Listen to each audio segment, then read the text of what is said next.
Bismillahirrahmanirrahim. Assalamualaikum warahmatullahi wabarakatuh. Apa kabar anak-anak? Semoga anda semua dalam keadaan sehat walafiat. Begitu juga keluarganya di rumah ya nak. Semoga tetap sehat. Semoga Allah selalu menjaga kita dan selalu memberkahi kita.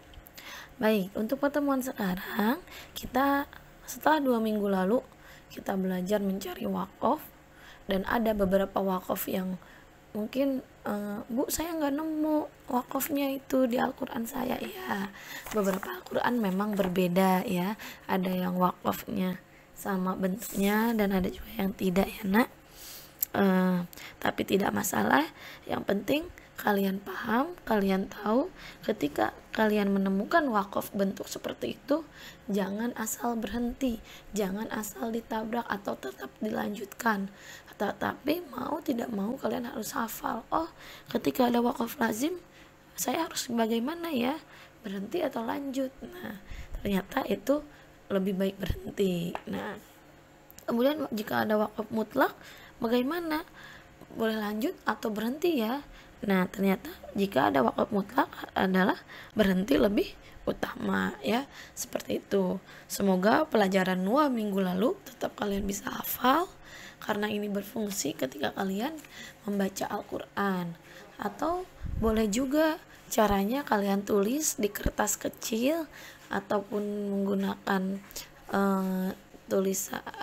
kertas apapun, diselipkan di Al-Qur'annya.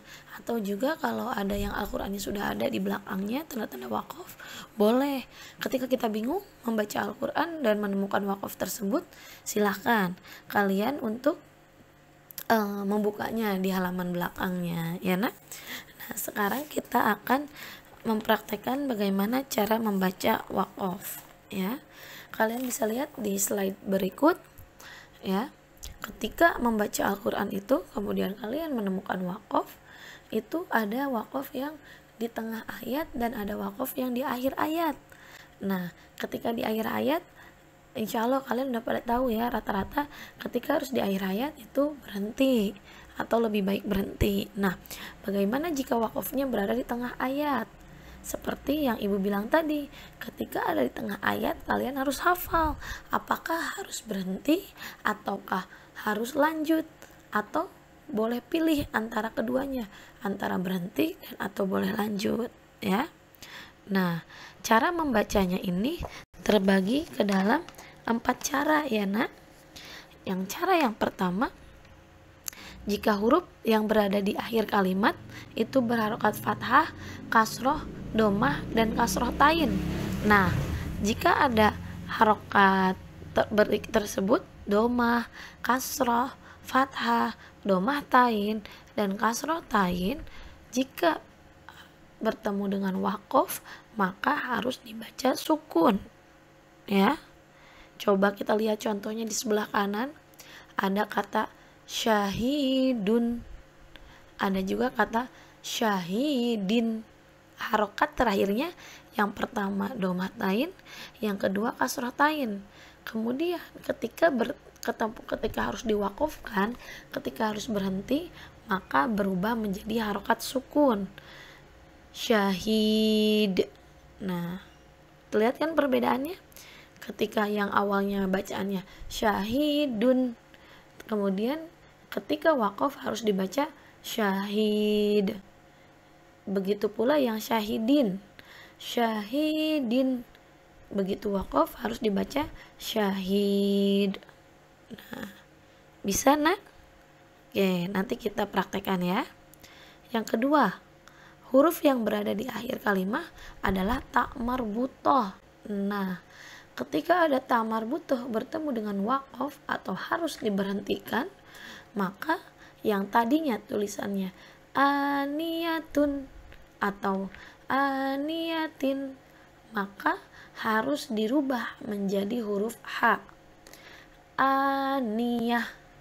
Nah, taknya tidak dibaca ya, tapi berubah menjadi aniyah. Oke. Selanjutnya, huruf yang berada di akhir kalimat berharokat fathatain. Nah, dan bertemu dengan alif ya. Jika ada harokat fathatain dan bertemu dengan alif, maka fathatainnya harus dibuang satu menjadi harokat fathah, dan alifnya yang tadinya 2 harokat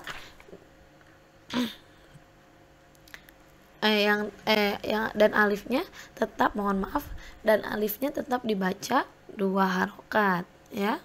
Contoh hakiman, tetapi ketika harus diwaqaf hakima, ya.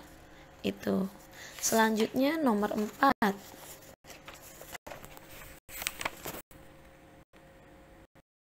Selanjutnya nomor 4.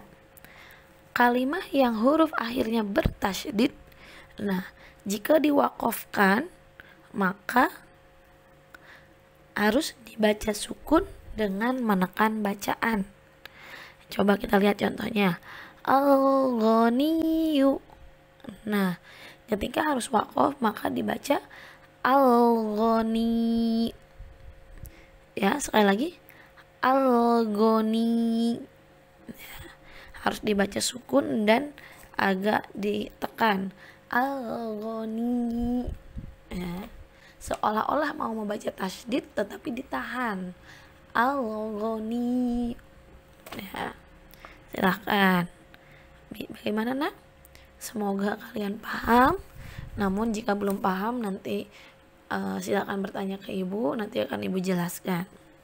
Baik, selanjutnya Ananda lihat di halaman 8 ada latihan 2. Oke, mari kita baca sekalian, kalian tulis ya. Kata yang pertama, ahsani. Nah, kalau harus dibaca waqaf menjadi apa nak? Ya, yang tahu silahkan langsung tulis. Ahsani. Ketika diwaqafkan harus dibaca menjadi ahsan. Yang kedua, aniyatin. Nah, ketika dibaca waqaf menjadi aniyah. Yang ketiga, basiron. Ketika dibaca waqaf menjadi basiro. Yang keempat, al-qawiyu. Ketika dibaca waqaf harus al-qawiyu. Al-qawiyu. Nah, yang terakhir, rasulah. Maaf, rasulahi.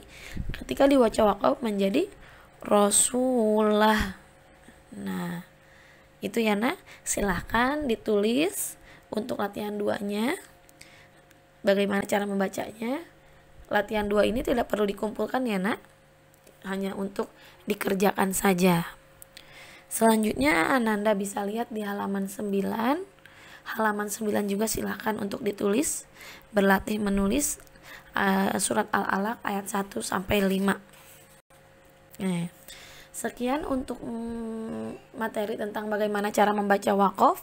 Silahkan diulang-ulang agar kalian bisa, agar kalian paham. Semoga materinya bermanfaat dan kalian bisa menerapkannya ketika kalian membaca Al-Quran. Terima kasih untuk materinya. Assalamualaikum warahmatullahi wabarakatuh.